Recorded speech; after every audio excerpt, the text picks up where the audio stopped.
지난 시간에는 이 바울 사도가 빌립보 교회에 권면했던 성도의 자세에 대해서 살펴보았습니다.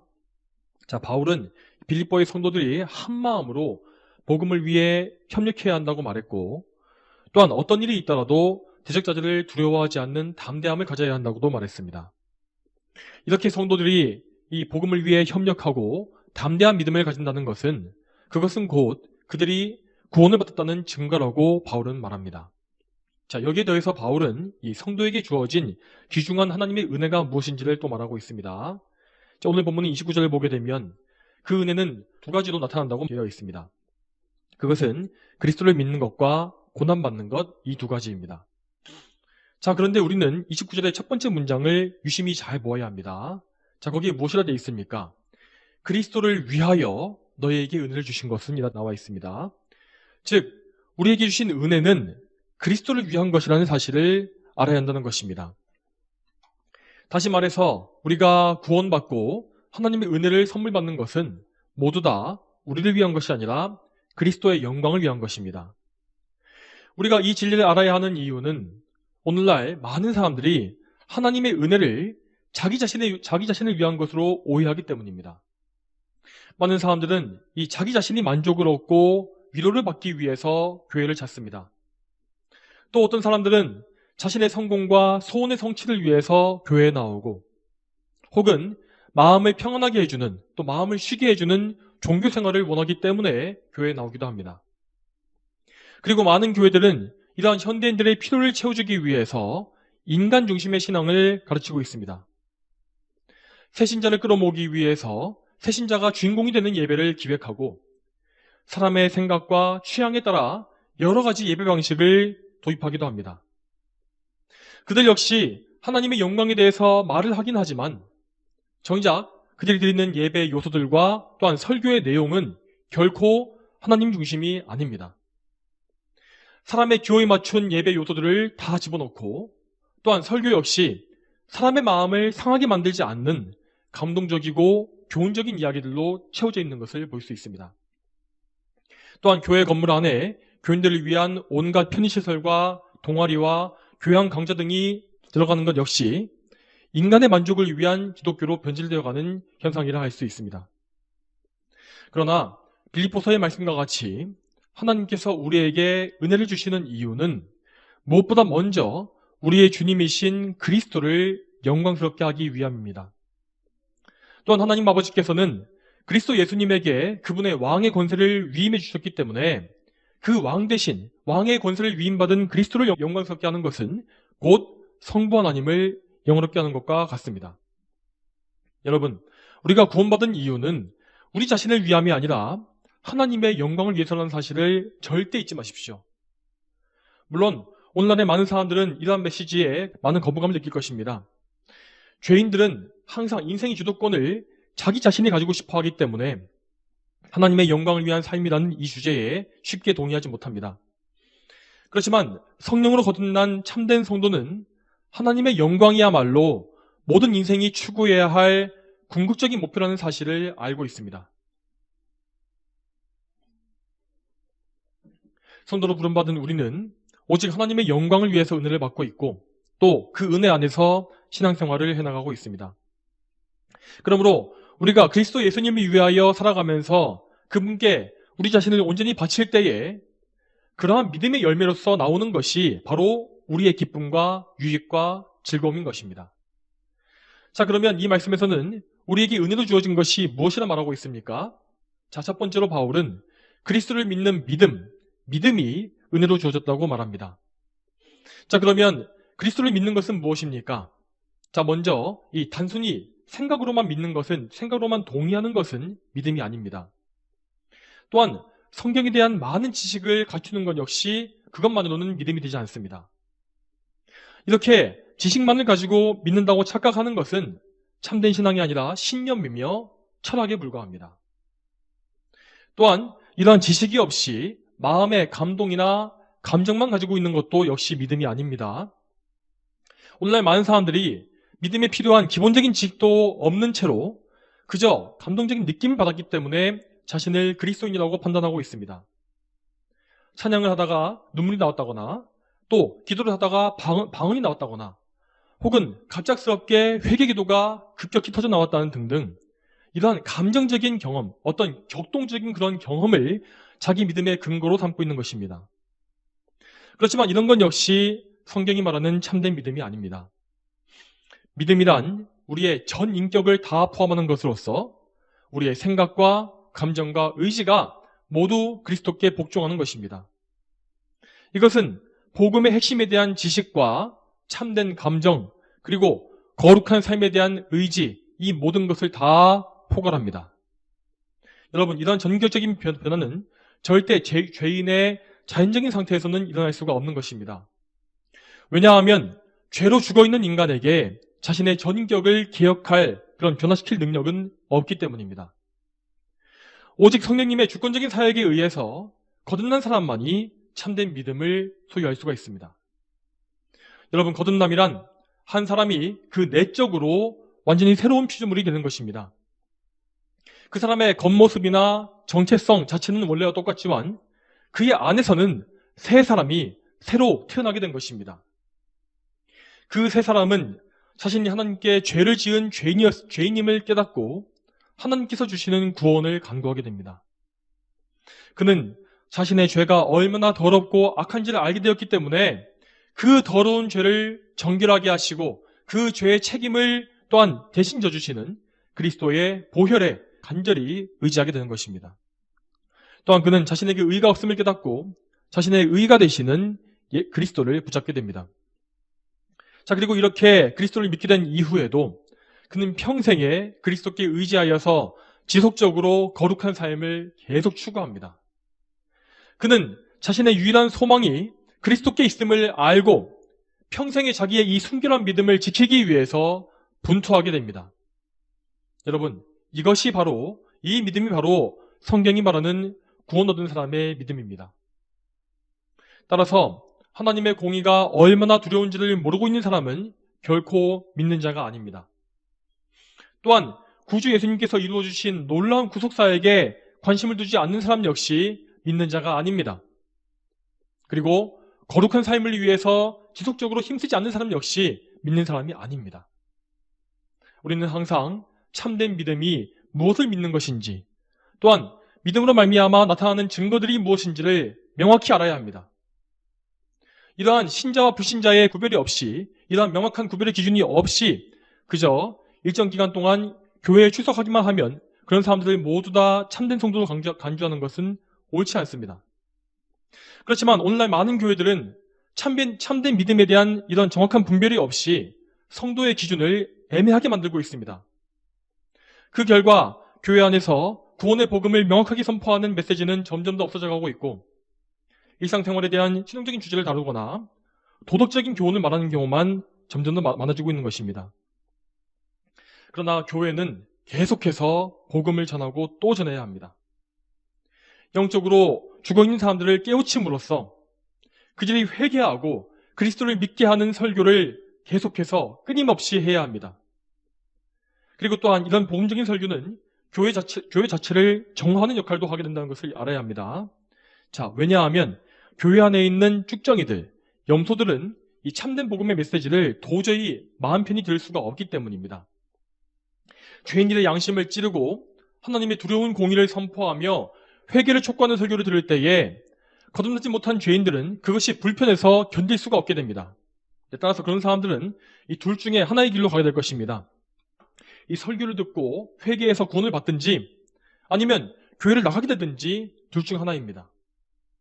이런 일들이 벌어지지 않고 거짓 신자가 오래오래 편안하게 머무를 수 있는 곳은 결코 참된 교회일 수가 없습니다.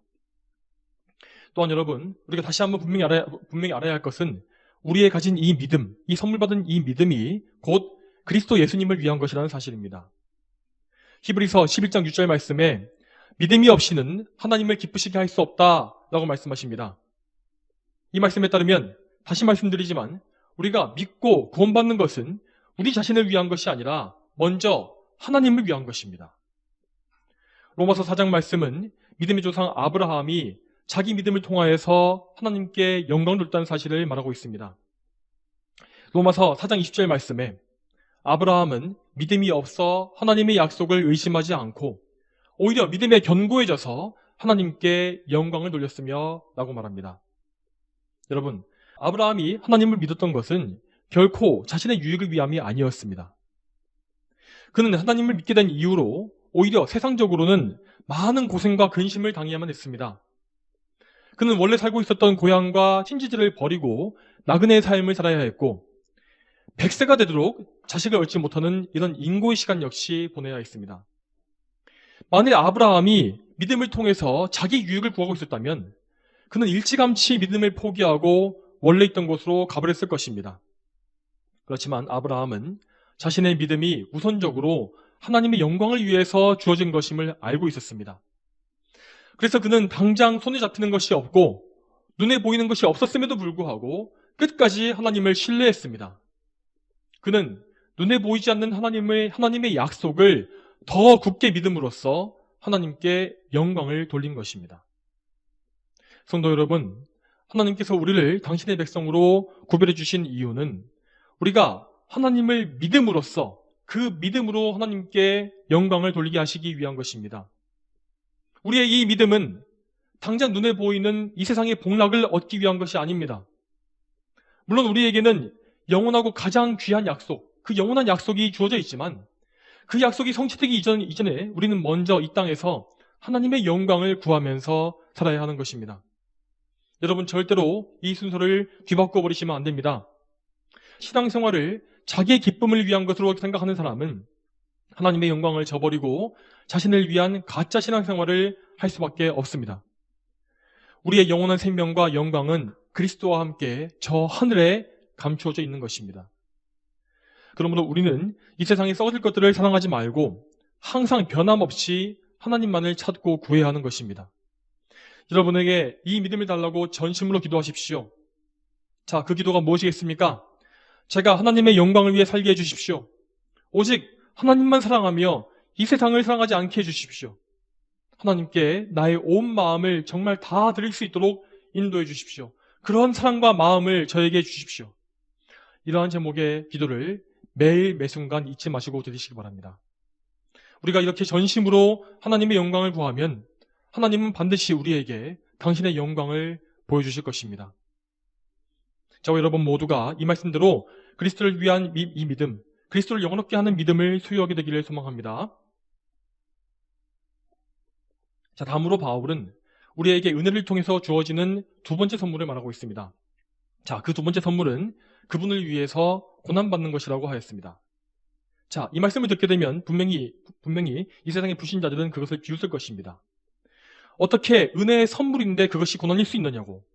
이래서 내가 기독교를 믿지 않는 것이다 라고 그들은 말할 것입니다. 그렇지만 하나님은 바울을 통해서 분명히 말씀하십니다. 그리스도를 위하여 받는 고난은 곧 우리에게 주시는 은혜입니다.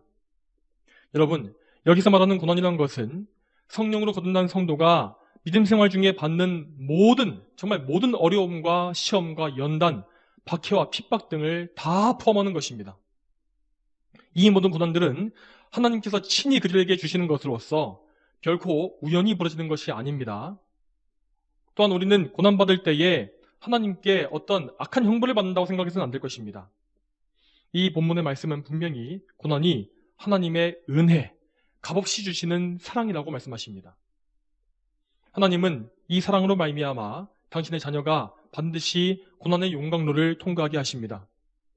그 고난들은 오랜 인내나 가난함이나 또 사람들에게 미움받는 것이나 질병에 걸리는 것이나 또 신앙 때문에 핍박받는 것 등등 정말 다양한 것으로 다가오게 됩니다. 그렇지만 우리는 이 모든 고난 속에서도 두려워하거나 슬퍼할 필요가 전혀 없습니다. 우리는 항상 고난 중에 하나님의 손 안에 있으며 또한 그 고난을 믿음으로 이긴 후에는 더욱더 정금과 같은 믿음을 소유하게 될 것이기 때문입니다. 여러분, 우리는 이 고난이라는 주제를 생각할 때에 무엇보다 먼저 우리 그리스도께서 당하신 고난에 대해서 생각해야 합니다. 하나님께서는 예수 그리스도께 정말 많은 고난을 주셨습니다. 히브리서 2장 10절을 보게 되면 이런 말씀이 나옵니다. 그분께서 많은 아들들을 영광으로 인도하시기 위하여 그들의 구원의 주님을 고난으로 완전하게 하시는 것은 합당한 일이다.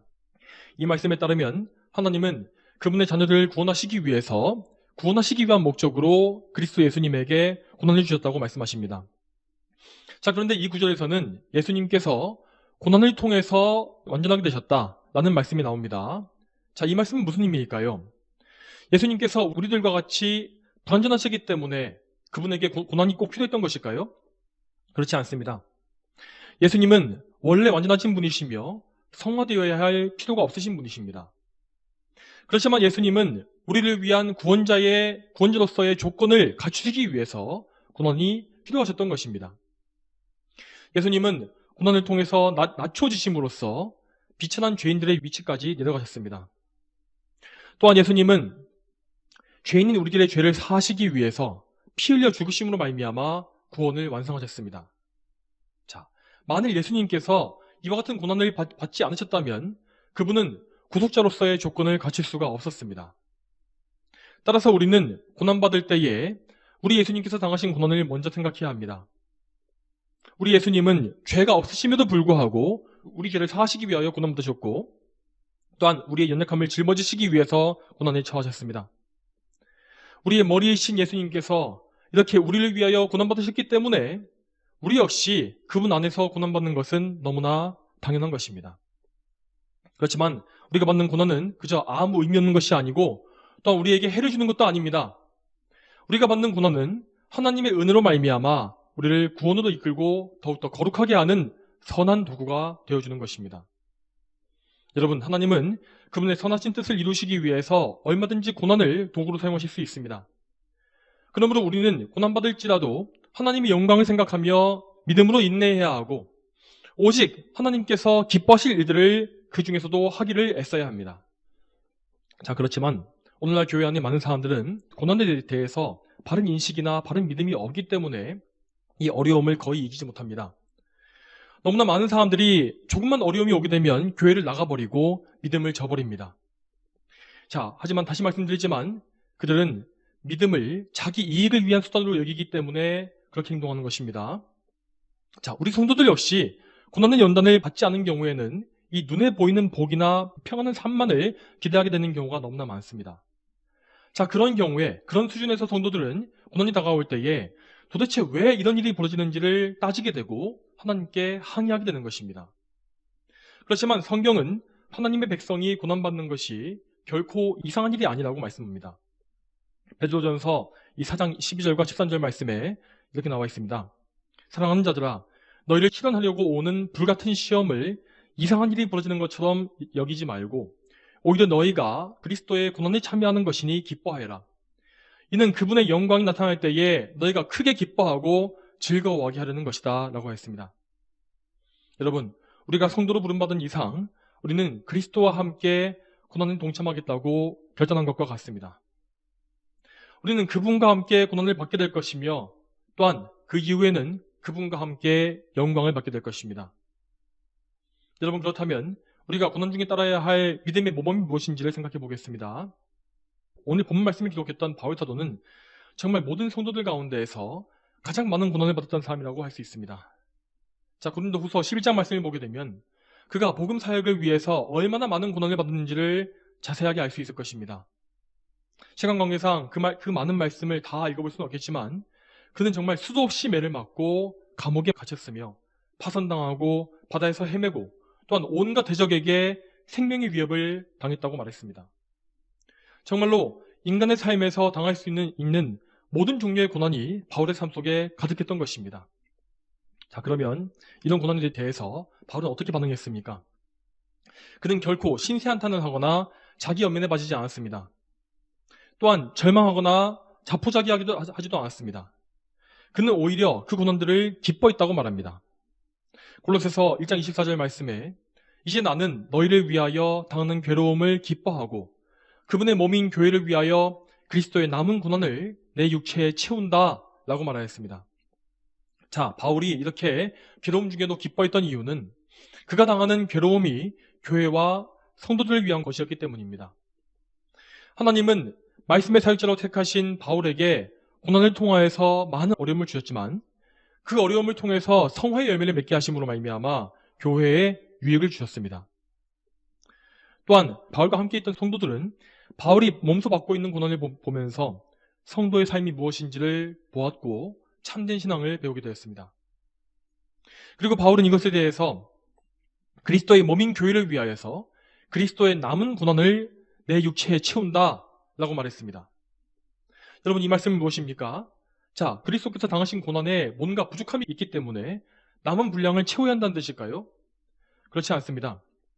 예수님께서 당하신 고난은 우리를 구원하시기 위한 모든 공로를 이미 다 이루었기 때문에 그 자체로 완전하고 또한 충분합니다. 예수님은 완전한 죄사함과 의를 이루셨고 우리와 하나님 사이에 영원한 화평을 이루어 주셨습니다. 자, 그러므로 바울이 말한 이것은 이 말은 비유적인 표현으로 해석해야 합니다. 자, 그리스도의 고난을 자기 몸에 치운다는 것은 곧 주님의 몸에 속한 성도들이 그리스도의 고난에 동참하는 것을 말합니다. 특히 바울 같은 사역자들은 그리스도의 몸된 교회를 위해서 더 많이 충성해야 하고 더 많은 성화의 열매를 맺어야 하며 모든 면에서 좋은 본을 보여야 합니다. 자, 그래서 하나님께서는 사역자들에게 다른 성도들보다 더 많은 고난을 허락하시는 경우가 많았습니다. 자, 바울은 사역자로서 받는 고난을 피하지 않고 모두 몸소 받았기 때문에 그 고난을 자기 육체에 채운 것과 같았습니다. 그 숱한 고난 속에서 그의 육체는 날로 쇠락해 갔지만 그럴수록 그에게 예비된 영광의 면류관은 더욱더 가까워졌습니다. 바울은 그 영광을 바라보면서 끝까지 교회를 위해 수고했으며 그리스도를 위해 받는 고난 역시 기뻐할 수 있었던 것입니다. 이어서 30절 말씀을 보겠습니다. 먼저 30절의 첫 번째 문장입니다. 자, 너희도 동일한 싸움을 싸우고 있으니. 자, 이 편지를 받은 빌립보 교회 성도들은 바울과 함께 그리스도의 고난에 동참한 자들이었습니다. 그들은 참된 성도로서 자신에게 닥쳐오는 고난을 피하지 않았고 믿음으로 굳게 서서 하나님께 영광을 돌렸습니다. 마귀는 그들을 시험하여서 그들의 믿음을 떨어뜨리려고 노력했습니다. 그렇지만 그러한 마귀의 의도는 철저히 실패했으며 오히려 빌립보 교회는 고난을 통해서 더욱더 든든히 세워져 갔습니다. 또한 고난을 통해서 바울과 빌립보 교회 성도들은 더욱더 단단하게 결합되었습니다. 자, 30절 말씀에 따르면 이 바울과 빌립보 성도들은 동일한 싸움을 싸우고 있었다고 말합니다.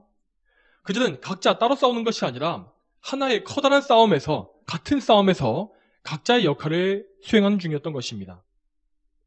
그들은 그리스도를 위한 동일한 싸움을 싸우되 각각 로마와 빌립보에서 싸운 것입니다. 그리고 이 영적인 싸움에 대해서도 바울은 모범을 보여주었고 그의 모습을 통해서 직접 친히 그 모습을 통해서 성도들을 훌륭하게 교육시켰습니다. 그는 말하기를 너희가 내 안에서 이 싸움을 보았으며 지금도 내 안에서 듣고 있다라고 합니다. 이 말씀은 빌립보 성도들이 바울의 영적 싸움을 과거에도 보았고 현재에도 또 듣고 있다라는 말입니다. 이 말씀처럼 바울은 빌립보 성도들과 처음 만났던 과거의 그 시점부터 믿음의 싸움이 무엇인지를 몸소 보여주었습니다. 그는 처음에 이 빌립보에서 귀신 들린 여종이 복음 사역을 방해했을 때 그 여종에게서 귀신 내쫓는 것을 피하지 않았습니다.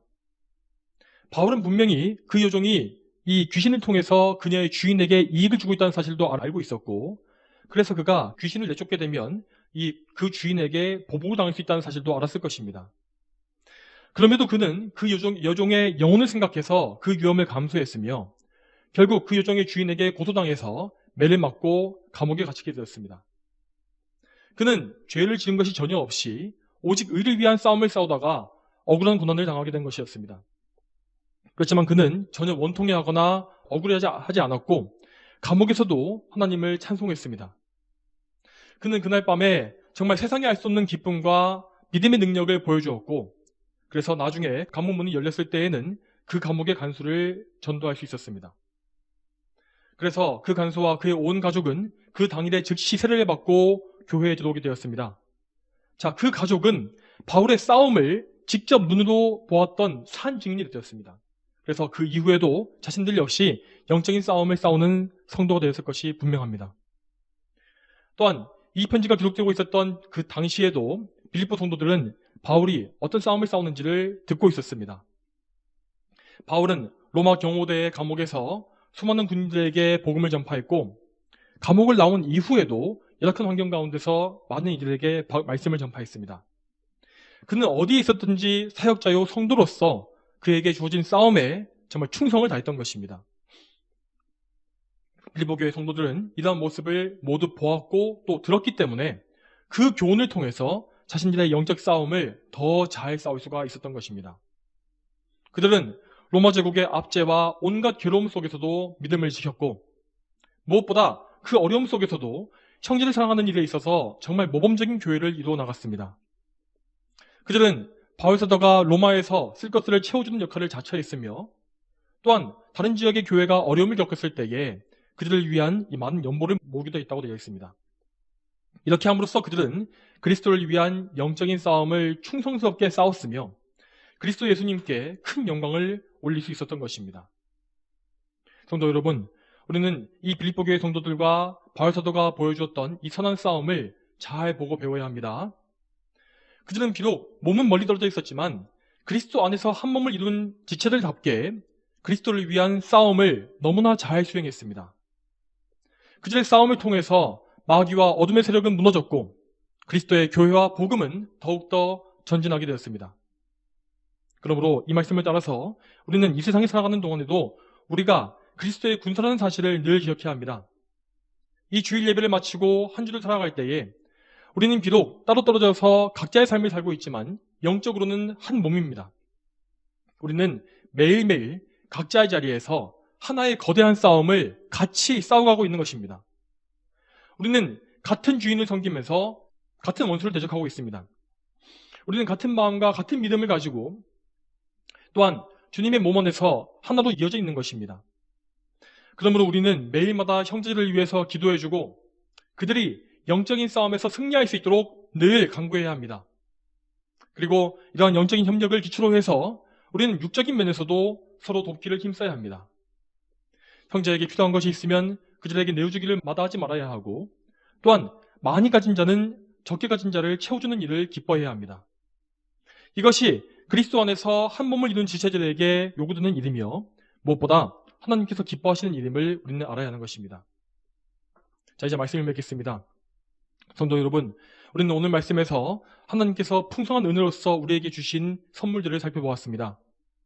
여러분, 이렇게 우리에게 주어진 은혜는 먼저 그리스도의 영광을 위한 것임을 늘 기억하십시오. 우리가 받은 은혜는 그리스도를 위한 것이기 때문에 너무나 귀중합니다. 그러므로 그 귀중한 은혜를 결코 저버리지 않게끔 주의하시기 바랍니다. 하나님이 부어주시는 은혜를 귀히 여기시며 언제나 그 은혜를 잃지 않고 그 은혜 가운데 살 수 있도록 힘쓰십시오. 죄를 멀리하고 의를 사랑하며 항상 하나님 말씀과 기도를 사랑하시기 바랍니다. 언제나 하나님께서 주신 믿음이 떨어지지 않게 간구하시고 또한 매일매일마다 믿음에 있어서 더 자라가며 더 정결해지기를 간구하십시오. 또한 이러한 굳센 믿음을 견지하시는 가운데 어떤 고난이 닥쳐올지라도 낙심하지 마시고 오히려 그 고난을 통해서 하나님을 더 굳게 신뢰하시길 바랍니다. 하나님은 한순간도 우리를 잊지 아니하시며 우리는 단 한순간도 그리스도 밖으로 버려지지 않습니다. 그러므로 우리를 늘 지켜주시는 하나님께 의지하시고 성경 말씀을 통해서 그분의 영원한 약속을 기억하시며 그 약속을 통해서 그분을 신뢰하십시오. 저 여러분 모두가 언제나 이 믿음을 통해서 하나님께 영광과 찬송을 올리게 되기를 축복합니다. 다 함께 기도하시겠습니다. 하나님 아버지, 오늘도 빌립보서의 말씀을 통하여서 우리가 하나님의 은혜로 받은 그 은혜의 선물이 무엇인지를 알게 하심에 감사드립니다. 참으로 우리는 하나님의 은혜로 말미암아서 믿음을 선물로 받고 또한 고난받게 되었음을 저희는 알고 있습니다. 주여, 저희가 항상 믿음을 굳게 지키게 하시며 또한 고난받을 때에도 언제나 하나님을 저버리지 않고 믿음이 떨어지지 아니하고 항상 하나님을 신뢰하며 의지할 수 있는 그런 굳센 마음을 더 주시길 소망합니다. 우리를 연단하고 오는 어떤 시련 가운데서도 항상 하나님을 신뢰하면서 주님께 능력을 간구하고 도우심을 간구하며 하나님을 붙잡고 언제나 이 모든 어려움들을 또 이겨나갈 수 있는 저희 모두가 될 수 있도록 주의 역사하여 주시옵소서. 감사드리오며 예수님의 이름으로 기도 올립니다. 아멘.